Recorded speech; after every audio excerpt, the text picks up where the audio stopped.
Tourist family மே 1க்கு release ஆக போகுது. ரொம்ப எக்ஸைட்டடாக இருக்கேன். இது என்னோட 2வது படம். எல்லாமே புதுசாக இருந்தது.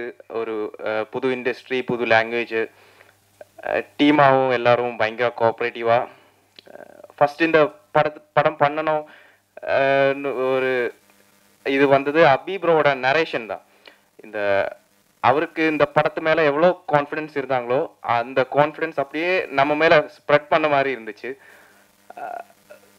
அது மாதிரி நான் தான் செட்டில் ரொம்ப டென்ஷனாக இருந்தேன்.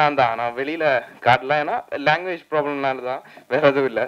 ஆனால் அந்த ஒரு ஃபீல் எனக்கு கொடுக்காம ரொம்ப சப்போர்ட்டிவாக இருந்த இந்த அபிப்ரோ மட்டும் இல்லைன்னா இந்த கேரக்டர்னால பண்ண முடியாதுன்னு நான் நினைக்கிறேன்.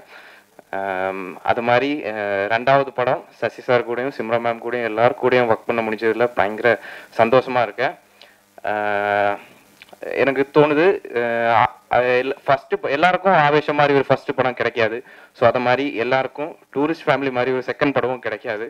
அதில் நான் ரொம்ப பிளஸ்டாக இருக்கேன். Thank you all, thank you.